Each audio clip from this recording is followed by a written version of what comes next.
जय हिंद, नमस्कार दोस्तों। आशा करती हूँ आप सभी अच्छे होंगे और आपका आने वाला समय भी मंगलकारी होगा। बात करते हैं कुछ ऐसे अनसुलझे रहस्य जिसको हर व्यक्ति जानना चाहता है,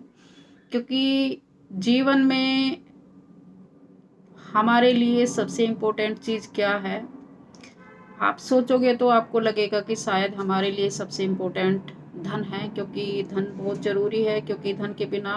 हम जीवन यापन कर नहीं सकते। क्योंकि शुरू से लेकर अंत तक जीवन में धन की बहुत बड़ी महत्व अ, है, हमारे लिए महत्व रखता है। क्योंकि आप जन्म लेते हैं तो भी, अगर आप किसी हॉस्पिटल में जाते हैं तो भी आपको धन देना पड़ता है। मृत्यु के समय भी आपको लकड़ियाँ लेनी है या कुछ इस तरह से संस्कार करना है, तो कहीं ना कहीं हमें धन की व्यवस्था करनी पड़ती है। तो इस तरह से जीवन में धन है तो महत्व, लेकिन इतना भी महत्व नहीं है कि हम उसके बिना अपने जीवन में शांति नहीं प्राप्त कर सकते। क्योंकि आप देखोगे कि अगर धन इतना महत्व रखता हमारे जीवन में, तो हमें उन सभी की लिस्ट मौजूद हमारे इतिहास में मिलती कि ये सबसे बड़ा धनी था, या ये सबसे बड़ा धनी था, ये सबसे बड़ा धनी था। आपके इतिहास में कभी भी वो चीज़ नहीं दर्शाई गई कि धन को लेकर कि आप ये कह सकोगे कि ये धन इतना बड़ा महत्व रखता था हमारे जीवन में, कि उस धन को लेकर हमने उन धनवान लोगों के नामांकन अपने इतिहास में रखे। फिर सबसे इम्पोर्टेंट चीज़ क्या है कि जिसके लिए व्यक्ति तरसता रहता है और समाज में एक नए उत्थान की स्थापना होती है, और इंसान कहीं ना कहीं ऐसे इतिहासकार में आप देखोगे कि किस तरह से हमारे जीवन में किस विचारधारा को लेकर हम लोग कहीं ना कहीं आगे बढ़े हैं, और क्या चीज़ है कि जिससे हम लोग उससे अछूते नहीं रह सकते। एक विचार ही है जो कि विचारधारा है, जिसको हमारे मरने के बाद भी समाज में हमें याद किया जाता है। आप सोचोगे कि देखोगे कि किस तरह से हम याद करते हैं कि किसी एक तत्व को भी याद करते हैं। तो जैसे कि आप ले लो, लाल बहादुर शास्त्री है, या जो भी हमारे या फिर हमारे अंबेडकर जी हैं, या फिर हमारे जो आज़ादी के लिए लड़े हैं, कुछ इस तरह से उन नेताओं का नाम ले लो। कहीं ना कहीं हमारे जीवन में उनका कोई एक विचारधारा थी, किसी एक विचारधारा को फॉलो कर कर ही उन्होंने देश के लिए या समाज के लिए कुछ ना कुछ उनके भविष्य में जो परेशानियां हैं या जीवन में जिन लोगों जिनकी वजह से कठिनाइयां हैं, उस विचारधाराओं को कहीं ना कहीं बदलने की कोशिश की। जैसे राजा राम मोहन राव एक समाज सुधारक थे, तो उन्होंने समाज में जो कुरीतियाँ फैली हुई थी उसको कहीं ना कहीं बदलने के लिए हमारे समाज में काम किया। तो इस तरह से हर व्यक्ति के लिए एक विचारधारा जो कि समाज में एक बेहतरीन समाज उत्पन्न कर सके, इस तरह की एक विचारधारा हम सभी के बीच में होनी चाहिए। कि जिससे, क्योंकि आप देखोगे कि समाज में वही लोग अपना नाम पीछे छोड़कर जाते हैं जो कि समाज के लिए या देश के लिए कुछ काम करके जाते हैं, ना कि कोई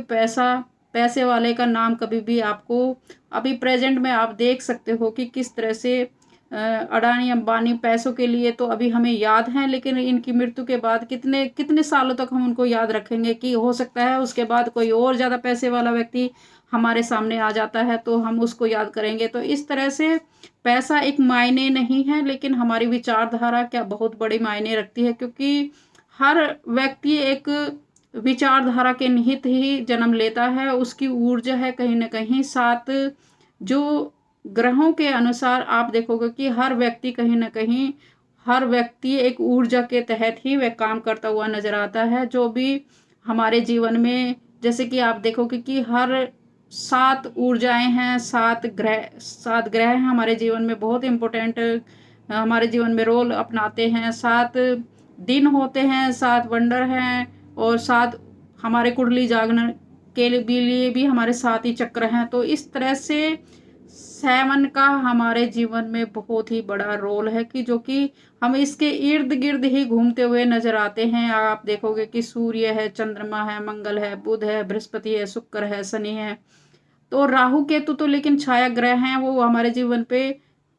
लॉन्ग टर्म के लिए इस तरह से हमारे, अगर ये हम 7 ग्रह अपने हमारे, क्योंकि 7 राशियां भी जो 12 राशियां हैं वो 7 इन इन ग्रहों में ही निहित की है, और हर एक राशि को 2 में डिवाइड किया गया है। तो इस तरह से जैसे कि आप देखोगे कि केवल 2 ही ग्रह हैं जिसकी एक एक राशि है, बाकी दो दो राशियों में डिवाइडेड किए हुए हैं। तो जैसे कि सूर्य है, चंद्रमा है, सूर्य है,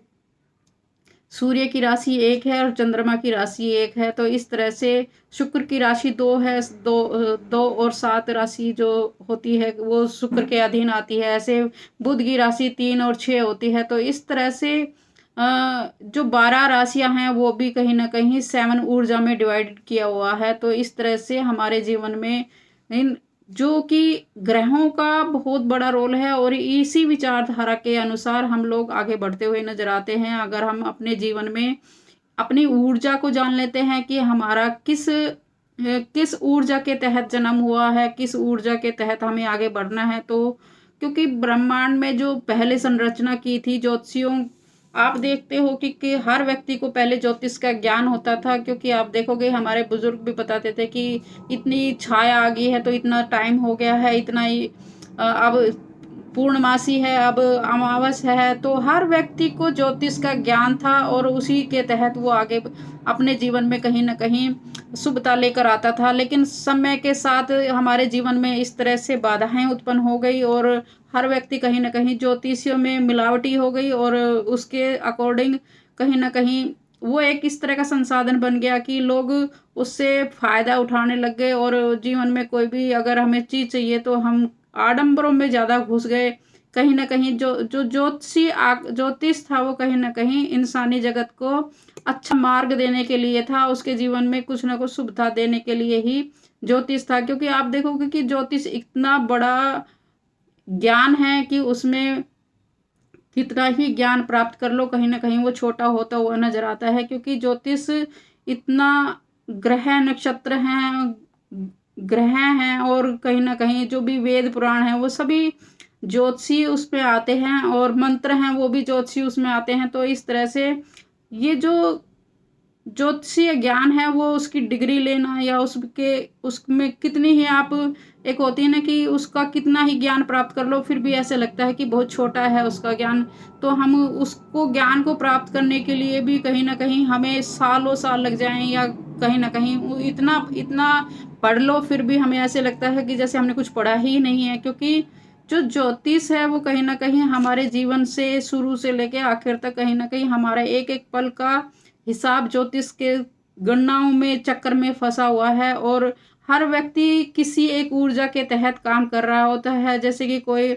जो वर्ण बने हैं वो भी ज्योतिषीय में कहीं ना कहीं हमारे जीवन में इस तरह से बनाए थे कि हमारे उसके जीवन में जो जो जिस ग्रह के अधीन जो व्यक्ति आता है, जैसे कि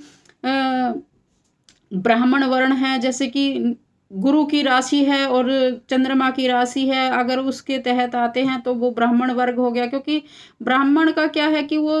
एक आप देखोगे अगर उस व्यक्ति में चाहे वो किसी भी अभी जाति बनाकर लोगों ने उसके बीच में एक मतभेद पैदा कर दिया है, लेकिन फिर भी अगर आप देखोगे अगर वो चाहे शूद्र जाति में है या निम्न जाति में क्षत्रिय जाति में है, अगर वो कहीं ना कहीं 9 12 4 राशि के अधीन आता है तो आज भी उसके अंदर वो गुण विद्यमान है, उसमें ब्राह्मण वाले कहीं ना कहीं वो चीज ऊर्जा उसके अंदर है। अगर आप बोलोगे कि अगर उसको ज्ञान देना है, क्योंकि उसको जो ज्ञान वाली जो प्रवृत्ति है उसके अंदर शुरू से ही उसके निहित होती है। तो इस तरह से जो हमारे जो वर्ण बनाए थे वो कहीं ना कहीं हमारी इन राशियों के आधारित ही बनाए थे, लेकिन बीच में जो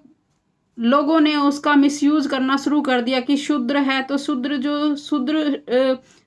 उस राशि में पैदा होता था, कहीं ना कहीं उसमें सेवा भाव होता था, वो निस्वार्थ भाव सेवा करता रहता था। तो इस तरह से व्यक्ति कहीं ना कहीं जो जिस राशि में जन्म लेता है तो उसके अधीन ही वो व्यक्ति काम करता हुआ नजर आता है। अगर आप देखोगे 6 10 11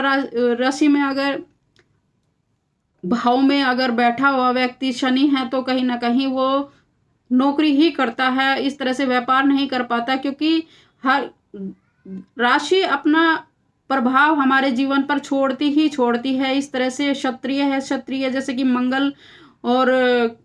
की राशि और सूर्य की राशि मिल जाती है तो कहीं ना कहीं वो उसमें पराक्रम आ जाता है, वो देश में राजा की तरह से नेता बनना या इस तरह से वो काम करता है, उसमें ऊर्जा निहित होती है, तो वो देश के लिए काम करता है। इस तरह से क्षत्रिय व्यक्ति बने थे, लेकिन कहीं न कहीं उसमें मिलावट होती गई समय के साथ और लोगों ने इसमें मिलावट करना शुरू कर दिया। इस तरह से वैश्य जिसे शुक्र और बुध मिल जाता है तो वैश्य जाति उत्पन्न होती है। इससे आप जातियों में ना लेकर केवल वर्ण में देखोगे तो कहीं न कहीं वो उसमें आज भी विद्यमान है। आप इस तरह से हमारे जो चाहे वो किसी भी जाति में है, अगर उसमें ये इस राशि में उत्पन्न है तो उसमें वो गुण विद्यमान ही होंगे, वो व्यापार ही करेगा, इस तरह से व्यापार कर कर ही अपने जीवन का यापन करेगा और समाज में एक व्यापार का एक अच्छा मार्ग देगा। तो इस तरह से जो भी वर्ण बनाए थे वो हमारे जीवन में एक अच्छा जीवन बनाने के लिए, बैलेंस बनाने के लिए किया था, लेकिन उसको आज समाज ने दूषित कर दिया है, भ्रमित कर दिया है लोगों को। जाति वर्ण व्यवस्था के नाम पर कहीं न कहीं लोगों के साथ धोखा किया जा रहा है। तो इस तरह से समाज में एक अब जब बिल्कुल ही खंडित हो गई हैं चीज़ें, तो अब समाज में बदलाव होगा और समाज की सही दिशा देने के लिए कि भई हमारे विचारों के अंदर कुछ बदलाव आएगा ही आएगा, क्योंकि परमात्मा उस जो संरचना को बदलने के लिए कहीं न कहीं जो खंडित हो गई हैं चीज़ें, उसको बदलने के लिए अगर हम खुद नहीं बदल पाते तो प्रकृति अपना बदलाव करती है। तो आप देखोगे कि जिस तरह से इज़राइल में क्या हुआ, जब वहाँ पर बमबारी भी नहीं हुई थी, ना कि वहाँ पर किसी तरह के बम गिरे थे, लेकिन क्या हुआ वहाँ पर कि इतनी गर्मी हुई कि वहाँ पर जंगलों में आग लग गई और उस इज़राइल को अन्य देशों से सहायता प्राप्त करनी पड़ी। जब इस तरह के हालात उत्पन्न हो जाते हैं तो आप सोच सकते हो कि प्रकृति कितना विध्वंस उतारने पर उतारी हुई है। अभी बुधवार की ही घटना है, आप शायद न्यूज़ में, हम भारतीय हैं तो हम न्यूज़ में आजकल हमारे वो सब बाहर की चीज़ें या वो चीज़ें नहीं दिखा पा रहे हैं लोग, या उन सब चीज़ों से हमें अवॉइड कर रहे हैं, या हमें कहीं न कहीं उन सब चीज़ों का हमें पता नहीं चलता। लेकिन जो प्राकृतिक है इतना बड़ा विध्वंस लेकर आ रही है, आप देख सकते हो कि कहीं न कहीं अगर इंसानी जगत अपने आप में बदलाव नहीं करता है तो प्रकृति खुद बदलाव करेगी। जब गुरु अतिचारी होंगे और शनि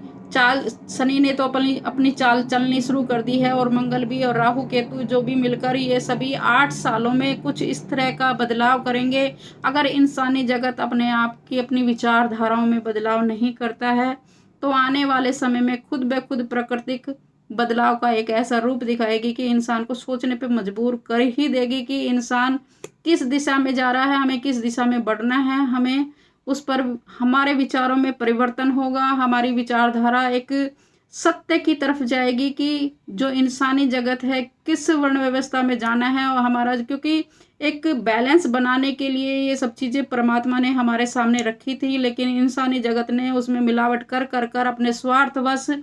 लोगों को भ्रमित करना शुरू कर दिया और उसका फ़ायदा उठाना शुरू कर दिया। तो इस तरह से आने वाले समय पर हमें उन सब चीज़ों से सचेत रहना चाहिए, आगाह रहना चाहिए। ये सिर्फ एक मार्ग है हमारे जीवन को सचेत करने के लिए, लेकिन अगर आप इस तरह से, मैं अन्य ग्रहों के बारे में भी बताऊंगी कि किस तरह से ग्रह आपके जीवन में प्रभाव डालते हैं, क्योंकि और जो भी गुरु हुआ, शनि हुआ या राहु केतु है, वे हमारे जीवन पर किस तरह से बदलाव लेकर आने वाले हैं, उस पर अलग अलग से वीडियो बनाऊंगी, ताकि आपके जीवन पे राशि पर आधारित भी बनाऊंगी, ताकि आपके जीवन पे अगर जैसे कि हम चंद्र राशि पर आधारित जीवन में देखते हैं कि आपकी अगर ये राशि है तो आपके जीवन पर किस तरह से प्रभाव रहने वाला है। तो इस तरह से आने वाले समय पर हर वीडियो के माध्यम से आपको बताती रहूँगी, सचेत करती रहूँगी। सचेत करना हमारा मकसद है, और आप लोगों को मेरी वीडियो अच्छी लगी हो तो प्लीज़ इसको शेयर कीजिए और लोगों तक पहुँचाइए, ताकि और लोगों के जीवन में जिस तरह से हम लोग कहीं ना कहीं अपने उद्देश्य से भटक चुके हैं तो हम सही उद्देश्य को पाकर आगे बढ़ते रहें। तो हमारे जीवन में जो भी 8 साल में जो कहीं ना कहीं बैलेंस बनाने वाली है प्रकृति, उससे थोड़ा सा हम सचेत हो जाएं और अपने जीवन में कुछ नया बदलाव लेकर आएँ, ताकि हमें जो विपत्तियाँ आने वाली है या जो भी परेशानी आने वाली है उससे हम थोड़ा सचेत हो जाएं, अपने जीवन में बदलाव लेकर आएँ। इसी आशा के साथ मेरे वीडियो को लाइक कीजिए, सब्सक्राइब कीजिए। जय हिंद, जय भारत।